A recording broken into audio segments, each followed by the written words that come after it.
السلام علیکم ناظرین، جہانزیب عباسی ایک نئے پروگرام کے ساتھ حاضر ہے۔ پاکستان نے ایرانی جہریت کا جواب دیا ہے۔ جی ہاں، اب ایک طرف دونوں ممالک کے درمیان جو کشیدگی ہے اس حوالے سے بھی بہت زیادہ باتیں ہو رہی ہیں، ڈیبیٹس ہو رہی ہیں، اور یہ بھی بات کی جا رہی تھی کہ جس انداز میں ایران نے پاکستان کی حدود میں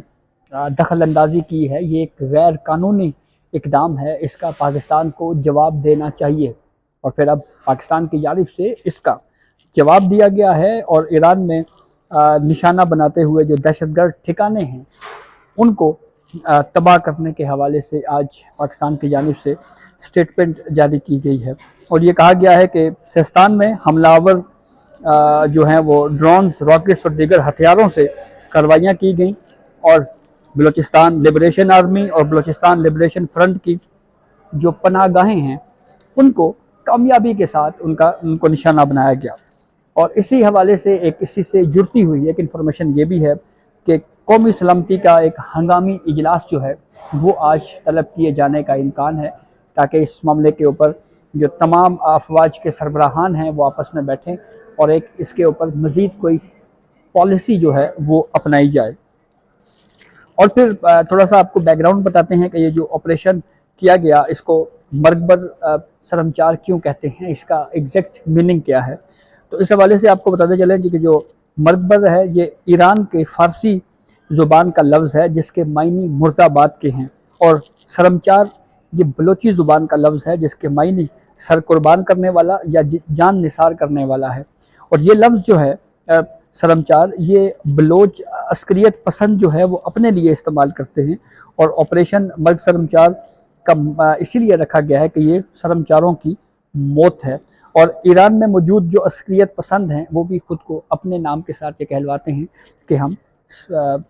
سرمچار ہیں۔ اچھا، اس حوالے سے بی بی سی جو انٹرنیشنل ایک ادارہ ہے، عالمی ادارہ نیوز کا، وہ اس ایونٹ کو کس طرح سے رپورٹ کر رہا ہے۔ تو بی بی سی کی جانب سے ایک رپورٹ میں یہ کہا گیا ہے کہ یہ جو پاکستان نے جوابی کارروائی کی ہے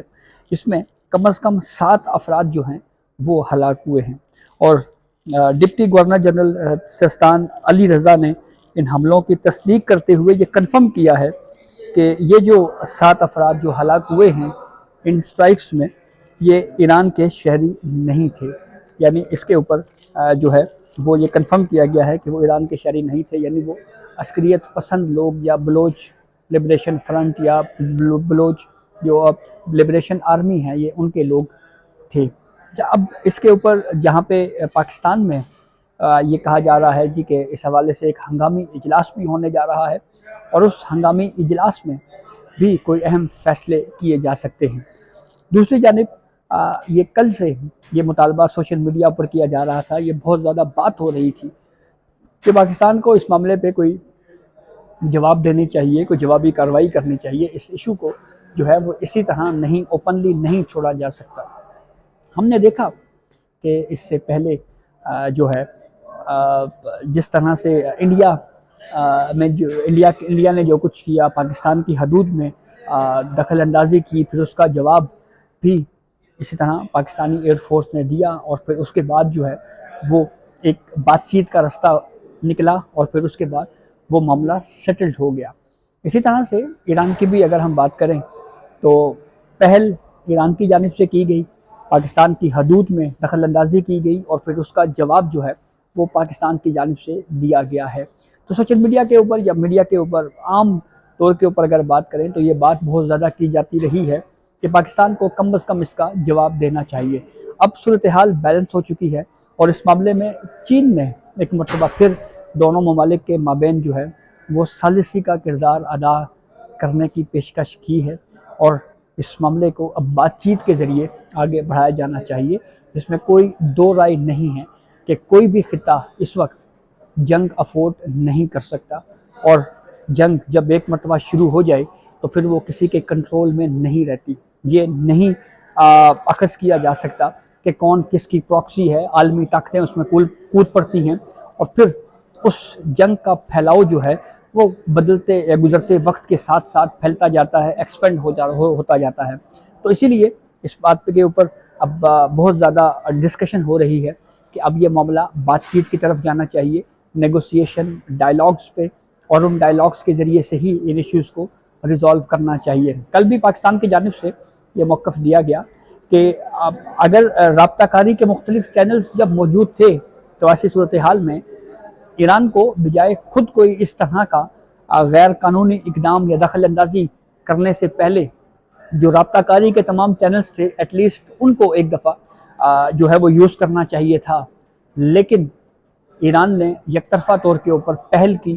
اور پھر اس کے نتیجے میں پاکستان نے آج صبح اس حوالے سے جواب دیا ہے، اور ISPR نے اس کی تصدیق بھی کی ہے۔ اور اس کے ساتھ ساتھ یہ معاملہ اب جو ہے وہ کافی زیادہ اہم ہے، اور اس میں دو طرفہ طور کے اوپر جو ہے وہ بات چیت کے ذریعے ہی اگر چیزیں آگے چلتی ہیں تو یہ زیادہ بہتر ہوگا۔ تو اب اس معاملے میں جو پاکستان کی سیاست ہے، جو سیاستدان ہیں، وہ بھی اس کے اوپر کمنٹس کر رہے ہیں، بات کر رہے ہیں، کافی زیادہ اس کے اوپر بیانات بھی آ رہے ہیں، لیکن ایک چیز پاکستان میں بہرحال یہ بھی خدشہ ظاہر کیا جا رہا ہے کہ ان ایونٹس کی وجہ سے اگر کہیں خدا نہ خواستہ اگر کہیں شدت آتی ہے تو پاکستان میں جو 8 فروری کو ہونے والا الیکشنز ہے، یہ کیا سرائیاں ہیں، اس میں کوئی فیکچوئل چیز نہیں ہے، لیکن جو چیز اس وقت جو چیزیں چلائی جا رہی ہیں، جو پھیلائی جا رہی ہیں، میں صرف اس پہ بات کر رہا ہوں کہ اس سے کہیں ایسا نہ ہو کہ 8 فروری والا جو الیکشن ہے وہ متاثر ہو جائے۔ تو حالانکہ اس کے کوئی آثار نظر نہیں آ رہے، کچھ جانے پہچانے اینکر جو جن کے بارے میں مشہور ہے کہ وہ ایک اسپیسیفک لائن کے ساتھ یا ایک مخصوص سوچ کے ساتھ بات کرتے ہیں، انہوں نے اس چیز کو بہرحال ہوا دینے کی کوشش کی کہ ایسی صورتحال میں الیکشن فوری طور کے اوپر ملتوی کر دینا چاہیے، لیکن الیکشنز جو ہے وہ وقت پہ ہو رہا ہے، اور وقت پہ ہونا بھی چاہیے، کیونکہ الیکشنز نہ صرف پاکستان کی معاشی معیشت سے بلکہ جو پاکستان میں جو سیاسی استحکام ہے اس کے ساتھ بھی براہ راست لنک کرتا ہے۔ تو ایسی صورتحال میں الیکشنز وقت پہ ہوگا، ڈائلاگز چیزیں یہ چلیں گی تو اس سے مزید جو ہے وہ بہتری ہوگی، اور ایسی صورتحال میں کوئی بھی ایڈونچر جو ہے مزید اگر ہم بات کریں تو ایران کو بھی اس سے گریز کرنا چاہیے۔ اور اب دیکھنا یہ ہے کہ جو چین کی جانب سے ثالثی کے حوالے سے بات کی جا رہی ہے تو چین کس طرح سے ثالثی کا کردار ادا کرتا ہے، بات چیت کے لیے کیا رستہ اپنایا جاتا ہے، کیا پروسیس کیا جاتا ہے، یہ بہت اہم ہے۔ گزشتہ روز جیسے ہی ایران کی جانب سے یہ دخل اندازی کی گئی تو فوری طور کے اوپر جو فیصلہ کیا گیا وہ یہ کیا گیا کہ جو دو طرفہ رابطہ کاری کے تمام چینلز تھے ان کو فوری طور کے اوپر معطل کیا گیا۔ پاکستان نے ایران میں موجود اپنے سفیر کو فوری طور پہ واپس بلایا، اور پاکستان میں تعینات ایرانی سفیر کو ملک بدر کرنے کا